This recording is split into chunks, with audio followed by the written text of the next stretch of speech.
Hi guys, welcome back to my channel. My name is Luca, and I have not done a sit-down video in a really long time, so I kind of wanted to do one and talk to you guys about my favorite books. I really have been more into fiction recently, but I want to include all genres because I think it's important to read all genres of books to be a well-rounded person. So I'm gonna start out with a book I just finished because it's on the top of my mind, and this one I found off of Pinterest because all of the Pinterest girlies pin this book and I wanted to know what it was all about. I realized I did a horrid job of explaining this book. I'm gonna try again. So the story revolves around an unnamed main character in New York City in early 2000s. The author is very unique in that she creates these very unlikable characters. I'm not gonna lie, they're flawed, but I think that's also what makes this book charming in a way. And it is actually literally about a girl who tries to sedate herself with medication to the point where she is sleeping all day. I think you really don't know the meaning of this book without really making it to the end. It does take you in her life in a very thorough and detailed way to where you feel like you're inside of her mind, and by the end of this book you kind of feel like you've undergone a journey with her. Although it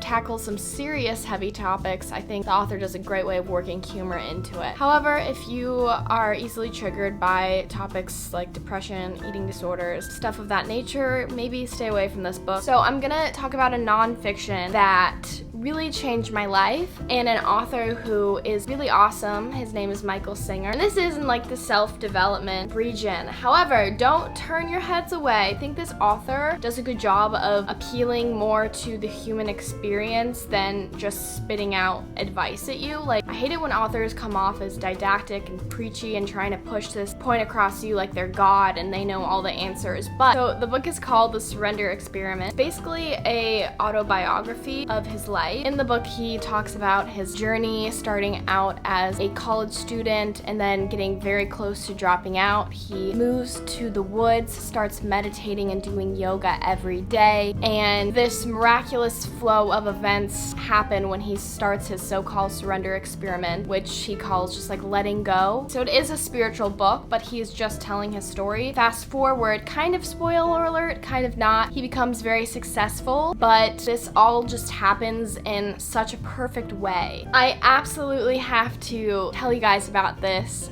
fiction book. It's called Daisy Jones and the Six, and this book is about a band in, I think, the 1960s. I read somewhere that this was loosely inspired by Fleetwood Mac. It draws you into the lives of these band members, like creating this band. This is such a bad explanation of it. It's really just about their life becoming famous and the parties, the drugs, but it's not glorified. I like how they do talk about like a lot of the, I guess, problematic side of fame and, you know, the music industry. And it's also written in dialogue format, so it's a super easy read. This way, it's literally written like a script where it's like the name and the words. This is a nonfiction book. We're heading back to that neck of the woods, and I love philosophy. It's called Socrates Cafe, and it's about this guy who starts a Socratic dialogue club. I know, you're thinking, God, Luca, I want to be in a Socratic dialogue club. Socrates phrased questions in a way that was very open and not trying to be so esoteric where no one can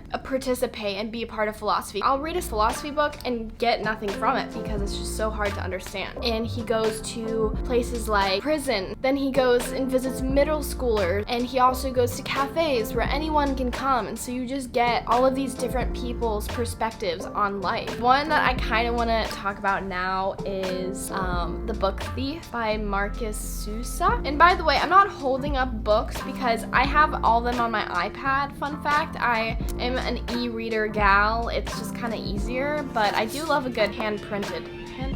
I do like it straight from the printing press. Okay, so The Book Thief, I think is just a staple for everyone to read. And even if you have read it, I recommend that you revisit it, especially because of the turmoil our whole entire world has been going through. This was placed during World War II, and it's centered around the main character, Liesel Memminger, I think, and it just brings you into her life. The imagery in this book was impeccable. Also, this is a tearjerker. Warning, I know it's during the Holocaust, so you're not signing up for the pony experiment rainbow times. It's serious stuff, but it's also, there's some humor in there, and it will make you smile too. It's narrated by a very interesting character, which is Death, which is very poetic and not really done often in books. Also, it's a classic, come on. I think for all women, it's very important you read The Bell Jar by Sylvia Plath. It's one of those books kind of similar to My Year of Rest and Relaxation, where not much really happens, and it's kind of just getting to know the narrator and getting in her psyche, and she also struggles with depression, and there's not a thing that happened in her life that makes our main character kind of just feel lost in life. It's kind of just that feeling you get in your 20s where, okay, you've done college, you're trying to find out who you are, but like you don't really know what to do next with your life. So I think this would be a good read for anybody who is in that moment of their life. Like, don't expect that this book is going to tell you how to not feel lost, whereas a self-improvement book may be like, oh, you're having trouble with life, here's how to fix it. No, this book is gonna be like, here's a character who's also struggling, and it makes you feel less alone, and it's also very poetic. I mean, come on, it's written by Sylvia Plath. But again, if you don't really like stories that are rooted in maybe fantasizing dark emotions a little bit, then don't read this. But for all my Lana Del Rey loving girlies, come on, you have to read it. City of Girls by Elizabeth Gilbert. I love Elizabeth Gilbert. So really this surrounds the main character, who is again trying to find her way in life.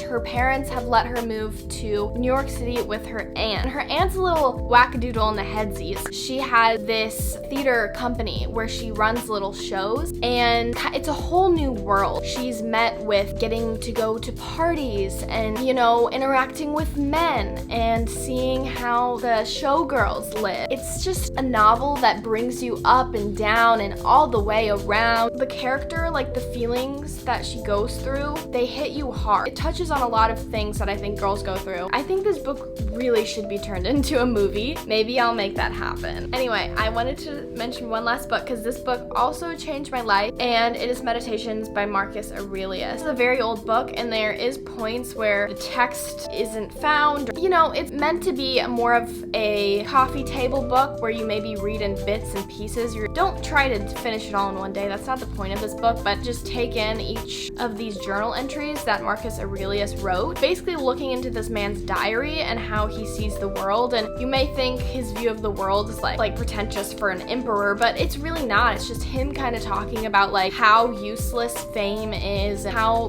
the meanings of life are not to gain recognition and to try to become something or someone. It's very inspirational, but it just talks about this idea of stoicism. It's just basically a great tool to use if you are really depressed after reading Sylvia Plath. I would really recommend you hit Meditations. All things are born from you, exist in you, and return to you. Talk about books below. I obviously love reading, so I'm always open and would love your recommendations. And I love you guys very much. Bye. I got so much back, I think I'm never running out, yeah. Bust me down a whip, bitch, I don't do this for no clout, hey. I got so much back, I think